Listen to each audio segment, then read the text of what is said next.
is very different to the history documented by Ahl Sunnati wal Jama'ah. Our history is scrutinized, our history is questioned and sifted through, filtered in the sense that we have to separate lies from truth. We don't just believe anything anyone wrote. Okay, so this is the book Hadith al-Sari, Fath al-Bari, correct? The introduction to Fath al-Bari, correct? هدي الساري مقدمة فتح الباري لابن حجر العسقلاني. Yes. Something. Give me 1 second. Okay. الفصل الأول في بيان السبب الباعث لأبي عبد الله البخاري على تصنيف جامعه الصحيح وبيان حسن نيته في ذلك, which basically means that's the first section, that's the introduction, and this is why al-Bukhari made his Sahih basically, and his good intention behind this. اعلم علمني الله وإياك أن آثار النبي صلى الله عليه وآله وسلم لم تكن في عصر أصحابه وكبار تابعيهم مدونة في الجوامع ولا مرتبة لأمرين. Basically, know that the hadith typically they were not written during the time of the Prophet sallallahu alaihi wasallam, nor during the time of the Sahaba, nor during the time of the major followers of the Sahaba tabi'in. That's because of Umar ibn Khattab and his prohibition of a hadith, but that's a topic for another day. I'm going to get into it, inshallah, bi'idhnillah ta'ala. It's because of Umar ibn Abu Bakr, Umar and Ahl Saqifa, and how they banned describing of the hadith of the Nabi sallallahu alaihi wasallam. There's so many cans of worms, honestly. So many. Honestly, it's horrible. I'm telling you, bro. It's like they tried to throw a stone at a window when the entire house is made of glass. Like, this is terrible. Like, I'm telling you, like, wallah. Inshallah. Continue, akhi. Yeah. So he said, the first reason أحدهما أنهم كانوا في ابتداء الحال قد نهوا عن ذلك كما ثبت في صحيح مسلم خشية أن يختلط بعض ذلك بالقرآن العظيم, which basically means the first reason is the Sahaba, and he's again referring to Umar here specifically, who, as is proven in Sahih Muslim, he was afraid that the hadith would get mixed up with the Quran and people will start mixing up hadith and Quran. Ayyub, wallah, which is ajib, which is ajib. Doesn't Allah say in the Quran he promises to preserve the dhikr? Doesn't he? What happened to that? So what happened? So Umar didn't have yaqeen in Allah and Allah's words? It's a weird excuse. Very weird excuse. وثانيهما لسعة حفظهم وسيلان أذهانهم. The second reason is people, they would memorize and they just, they were just basically walking, talking shamila libraries, they would just memorize everything. ولأن أكثرهم كانوا لا يعرفون الكتابة. The majority of people were basically analphabetic, they couldn't read or write. Right? ثم حدث في أواخر عصر التابعين تدوين الآثار وتبويب الأخبار لما انتشر العلماء في الأمصار وكثر الابتداع من الخوارج والروافض ومنكري الأقدار. Basically, he says that the last, during the last part of the tabi'in, the younger tabi'in, which is like time of az-Zuhri, basically, this is what he's referring to, that you had scholars now beginning to write things down and whatever, because lots of innovators came about, like the Khawarij and the Rāfiḍīyah and the Qadariyah. Yeah. That's basically when they started writing. The Sunni Hadith corpus literally only came about as a response to the Shia Hadith corpus. Yeah, Shia and basically all the innovators, so the Shia, the Qadariyah, and the Khawarij, as per the claim of Ibn Hajar, as per his claim. So your religion never even existed, your books were never even written until when? Until you want to respond to the Shia. As Ibn Hajar, Hafidh Ibn Hajar says, the Sunni Hadith corpus did not exist until when? Until they basically decided to now what's the honesty? Because look, you have Shias now narrating in Sunni books. So why do Sunni books not word for word narrate the same events which in Shia books? Masalan, in Musannaf ibn Abi Shayba, you have the famous hadith, Umar comes to the house of al-Zahra, threatens to burn the house down, and then it stops. Okay? You have, for example, Abu Bakr and Umar take the Khilafat, they reject al-Zahra alayhi salam Fadl, then you have 6 months of silence, you don't know what happened in between, and then all of a sudden, Imam Ali and Abu Bakr are kissing and making up and cuddling. Okay, so you have all these large gaps of silence within the Kutub of Ahl Sunnah, the Hadith books of Ahl Sunnah. What's the reason for this? Inshallah, that takes me on to my next point. Since we're on the topic, I just want to try cover it up so we don't leave anyone confused or anything. So we've given them something that's kafi, older. Like I said, this requires its own discussion, but bi'idhnillah ta'ala, we have to go over this. 1 second, akhi. 1 second. This is Tariq al-Tabari, right? Volume. 1 second. Okay. This is Tariq al-Tabari. It's this is, I think, volume 17. Speaking about volume 16, sorry. Speaking about the end of the account of the Battle of Jamal, Maraqat Jamal, yeah? When Imam Ali fought Aisha. Tabari is a very famous Sunni historian. Abu Bakr corresponded with Muawiyah bin Abu Sufyan. He mentioned this correspondence that had been passed between the two of them, but I am loath to detail it because it contains matters that most people could not tolerate. So now my question is, right, Ahl Sunnah wal Jamaat. First, this is one, I've got more by the way, yeah? Ahl Sunnah wal Jamaat, At-Tabari, very famous Sunni historian. If it's, mashallah, as Adnan says, oh, Ahl Sunnah, our history was scrutinized and it was, what's this? He refuses to mention some details. But it gets deeper than that. It gets deeper than that. Give me 1 second, inshallah. I'm going to show you Ahmad ibn Hanbal, right, and his burning of books. So Kitab al-Sunnah by Imam Khalal, right? Imam Khalal is the one who canonized the Hanbali madhab, yeah? He has a famous... Correct, yeah. So he canonized the Hanbali madhab. I'm sure you've come across this before, brother Mustafa, anyways, but I Kitab al-Sunnah. Kitab al-Sunnah. Kitab al-Sunnah by Imam Khalal. He has an entire section of Ahmad ibn Hanbal burning books. He takes the book of Abu Awana and he burns it, etc. Do you know about this? No, I haven't. I'm going to take you to it, inshallah. Asad. Because why? They have this presupposed criteria where anything bad about the companions, don't narrate it, burn it, hide it, get rid of it. Now, I want to know, where does this criteria come from? In the Quran, you have Bismillahir Rahmanir Rahim, Ya ayyuhalladhina amanu la tarfa'u aswatakum fawqa sawti an-nabi wa la tajharu lahu bil qawli ka jahri ba'dikum li ba'din an tahbata a'malukum wa antum la tash'urun. These ayahs of Surah Hujurat came down condemning Abu Bakr and Umar for their disgusting behavior towards the Prophet sallallahu alaihi wasallam. You have the famous ayahs of Aisha bint Abi Bakr and Hafsa, in tatuba ila Allahi faqad saqat qulubukuma wa in tadahara alayhi fa inna Allah. You know, we know the ayahs, right? So what I'm saying is Allah speaks ill of the companions in the Quran. Right, you have the famous hadith held in Bukhari 6587 where the Prophet says, some of my companions will come to me at the lake fount and I will say, Ashabi, Ashabi, and they will say, what? You do not know what they innovated after you. So the Prophet spoke ill of the companions, right, of some of them. Allah spoke bad of some of the companions in the Quran. So my question to my Sunni brothers and sisters is, where did your scholars innovate these principles from? Don't speak bad about the companions of Rasulullah sallallahu alaihi wasallam. And as a matter of fact, it goes beyond that. You say Shia hadith are not trustworthy. Your own muhaddiths, your own scholars of Rijal, and your own imams from the Salaf give tawfiq to Shia narrators such as Abdul Malik bin Ayun, Jabir bin Yazid al-Jofi, etc., etc. Right? Now we'll show you why you have large missing chunks of history, because the way your history and your hadith corpus was brought to you, right? It was in a very filtered way, funded and financed by the kings at the time, right, who wanted to serve a particular agenda and who wanted to hide certain narratives, hide certain truths in order to what? In order to propagate their agendas. And this is not me saying this. This I'll take you to Sira Alam Nubala, Shamsuddin al-Dahabi al-Nasibi, major Nasibi. He was the student of Ibn Taymiyyah.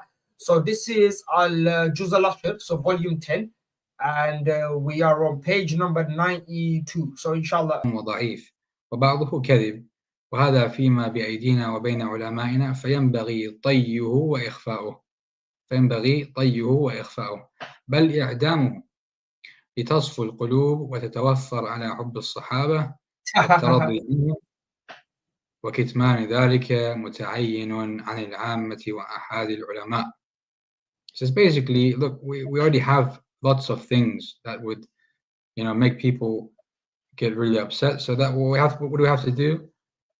We have to hide it, basically. يجب طيه.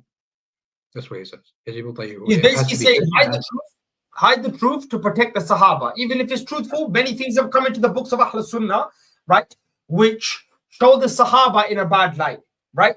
So we have to try our best to hide, even though it's the truth. He's not negating it's the truth. He's saying, no, they're true, but hide them. Now, I take you to Kitab al-Sunnah by Imam Ahmad Khalal, yeah? And I'm going to show you this in action. This isn't just a statement which he said, which Dahabi came much later, but he said this. He admits this is a qaida, a principle of Ahl Sunnah.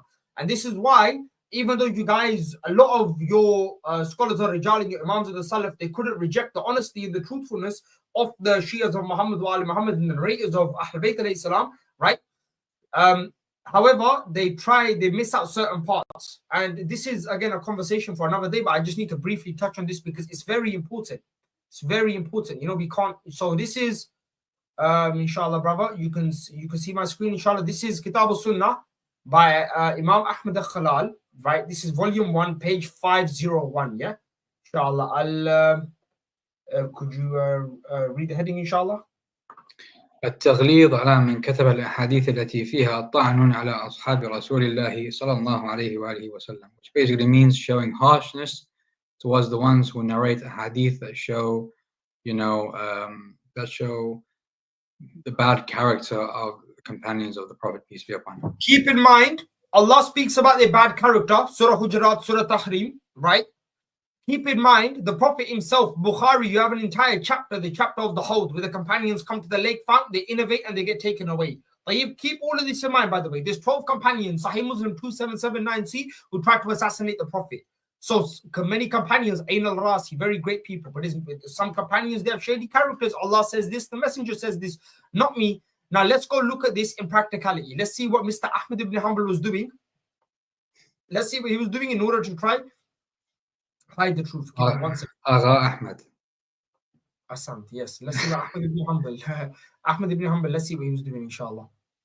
Before I show this, I just want to show this quickly. This is Sirah Alam Nubala. Sirah Alam Nubala. This is volume 8, Shamsuddin Dahabi. He goes over Abu Awana. Abu Awana, very famous. Sorry, Abu Awana. One second, let me just quickly go over it, inshallah. So this is Dahabi al-Nasibi, volume 8. Abu Awana, he mentions him, Huwa al-Imam al-Hafid, al-Hafid al-Tabit, Muhaddith al-Basra, yeah, Wada bin Abdullah Mawla. So he gives him a tawfiq and he mentions a ayn next to his name, right? So yeah, he's reliable, trustworthy Abu Awana, yeah? That's him. Now let's see what happened to Abu Awana and let's see what happened to his book, right? So now there's tawfiq for Abu Awana. Let's see now what happened to him. You would think this guy, trustworthy, mashallah, you know, a Hafid, al-Imam al-Hafid, you would think Ahl Sunnah, right, or the compilers of the Hadith of Ahl Sunnah, you would think they would, mashallah, tabarak wa ta'ala, run, right? Run towards him and his narrations. Let's see the reality of the situation, inshallah. Then we'll get back to Adnan Rashid and his video and his stupid claims. So, okay, inshallah. 1 second. Yeah, inshallah. Could you read the Akhi? Yes. وأخبرني محمد بن علي قال ثنى مهنا قال سألت أحمد قلت حدثني خالد بن خداش قال السلام. وأخبرني محمد بن علي قال ثنى يحيى قال سمعت خالد بن خداش قال جاء السلام بن أبي مطيع إلى أبي عوانة فقال هات هذه البدع التي قد جئتنا بها من الكوفة.